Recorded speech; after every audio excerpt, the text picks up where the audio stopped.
Jared Oz here. Welcome to Movie Reviews Episode 2. The movie I will be reviewing today is The Dark Knight. Alright, just to start things off, I thought the movie was pretty frickin' good. There were a little bit of annoyances and things that I didn't like, but not a lot though. In my opinion, I think the fight scenes were a lot better in this movie than in Batman Begins. They slowed them down so that we could actually kind of see like who gets hit and stuff, unlike the first one where there's so many freaking close-ups and the fight scenes are so fast. Like when Batman was fighting Ra's al Ghul on the train at the end of Batman Begins, I couldn't tell who the hell was getting hit. Like I was trying to decide who's winning the fight right now. It was just too freaking fast. I like to see people actually get hit, and I'm not really into really quick combat and close-ups. I like to see people get hit. I don't know. That's just me though. So yeah, in The Dark Knight they did a lot better with improving on that. So I was a lot more happy with the fight scenes. All right, I'm going to talk about Christian Bale now. He did an overall pretty good job, but still could have maybe been a little bit better.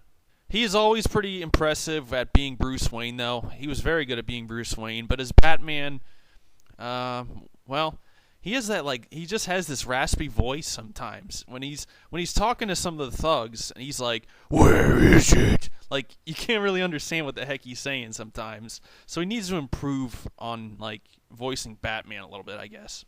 But just a tad though. Overall, he still did pretty decent. All right, let's talk about the villains now. First, I'm going to start with Scarecrow.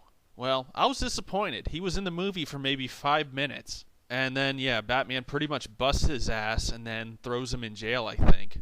Although it doesn't really make that clear, but it can be assumed, I guess, that he was thrown in jail. But it was nice to see him again, though. I was really curious how they were going to wrap things up with him. But seeing as he's still alive, maybe he'll come back in another movie, hopefully, as another villain. I know this was definitely a big letdown for the angry video game nerd. But yeah, I would like to see him again in another Batman movie, I think. That would be pretty cool, I think. Okay, on to Two-Face.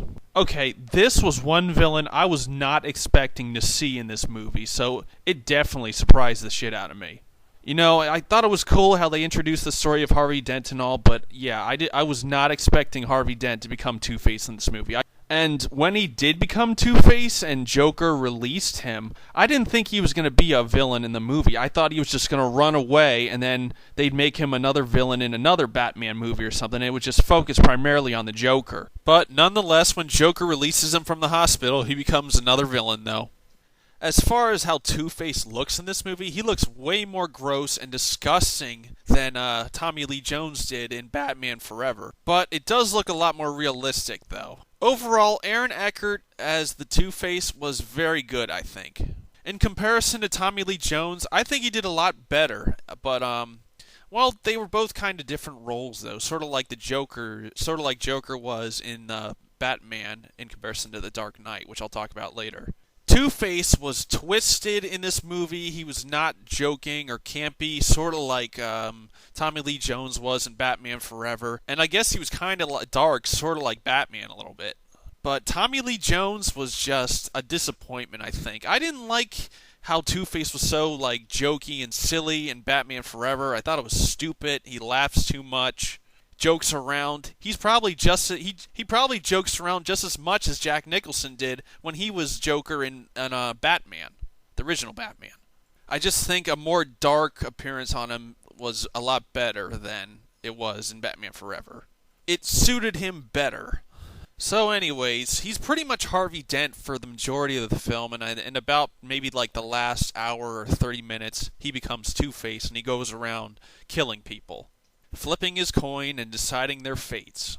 Good old Two-Face. Towards the end of the film, Batman defeats him, and it's claimed that Batman killed him. Now, I'm really hoping that Two-Face isn't dead, because I want to see him in another Batman movie as a full-fledged villain the whole movie or something. Maybe team up with Scarecrow or another villain or something. You know, he just didn't have that much of a big role in The Dark Knight until the end, and then, wow, they just kill him just like that. You know, in Batman Forever, at least Tommy Lee Jones was a villain the whole time and teamed up with the Riddler. So if he officially is dead in this movie and it doesn't appear in another Batman movie, then I'm going to be disappointed probably because, yeah, I just wanted to see him have a bigger role. Aaron Eckhart was a great Harvey Dent and a great Two-Face overall, though. Now, finally, we have Heath Ledger as the Joker. All I gotta say is, wow. He did very, very impressive as the Joker. After I saw him in the movie Knight's Tale, I thought that movie sucked, and I thought that Heath Ledger was just going to be a terrible actor in the rest of the movies he was going to do. But I gotta tell you, he did outstanding as the Joker in The Dark Knight. It's a shame that he died, though, because if he ever does come back in another movie, they're going to have to get another guy to replace him since he is deceased now. But he did so outstanding that I wouldn't be surprised if he won like an Oscar for this or something. The Joker in this movie was just so twisted and psychotic. Sure, he was still a little bit goofy and campy, but nowhere near as much as Jack Nicholson was when he was the Joker in Batman. Although I really like the theme of Joker being goofy and campy, sort of, and twisted sometimes, I would still have to say that, hands down, I think I liked Heath Ledger better than Jack Nicholson.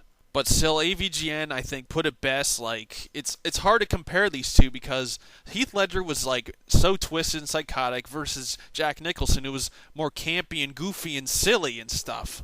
So it's hard to compare them because their roles were like really were pretty much sort of different. I guess they were a little bit similar, but yeah, like Heath Ledger was more twisted and psychotic, and Jack Nicholson was more goofy, campy, and silly, as I've said before. Another difference is the makeup of their face or whatnot. Jack Nicholson's makeup looks a lot more neat, but then Heath Ledger's is like really, really sloppy and really kind of pasty and stuff, which just makes him look a lot more insane for the role. Now, there were a few things I was disappointed on. I wish they would have talked about how Joker became Joker like they did with Jack Nicholson in the first Batman movie. Although Heath Ledger does tell a bunch of different stories of how he got his scars and whatnot, but I don't think those were the stories of how he became Joker. They were just twisted stories he just decided to tell people he was about to like kill. Then we got the final fight between Batman and the Joker. Sort of like the first Batman movie, they're once again on top of like a really high building again. And at the end of the fight, Joker is attached to Batman's grappling hook, and it looks like Batman is tempted to let go of the grappling hook and let Joker fall to his doom. Sort of like the first Batman movie, only that when Joker was climbing a ladder in the first movie, and then Batman wrapped the grappling hook around his leg and attached it to a statue, and then he fell to his death that way. So I was like, wow, Batman's gonna kill him again by knocking him off a building once again, just like in the first movie? But boy, was I wrong. He actually lets the Joker live. That was another thing that I was not expecting, was he was gonna let the Joker live. He killed Joker in the first movie, and I thought he was going to kill Joker again, but yeah, boy, was I wrong. And the Joker was even far more twisted than the Joker was in the first movie, and he lets him live. In place of that, it seems that he kills Two-Face, perhaps. Well, hopefully he didn't kill him, but yeah, instead he kills Two-Face instead. That was the substitute. That's what I was thrown off. I thought Two-Face would live, and I thought the Joker would die. Well, if any of the villains were going to die, that is. Two-Face could still be alive again. So yeah, he just leaves Joker hanging up there on a building attached to the grappling hook, and then they just arrest the Joker. So chances are, hopefully, that he will come back as another villain as well in another Batman movie. We can only hope.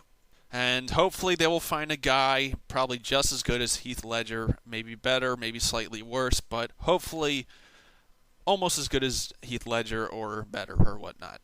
Another small annoyance was I was disappointed by Joker's absence of gadgets that he usually uses. I was hoping to see him use, his laughing gas, his acid spewing flower, his electric joy buzzers, sharp playing cards. But apparently he's a lot more obsessed with a knife, and yeah, that's pretty much the only thing he uses, and a rocket launcher too. Although I think there's a line where Joker says he prefers to use knives and gunpowder more often, although, yeah, he uses a rocket launcher, which kind of contradicts that.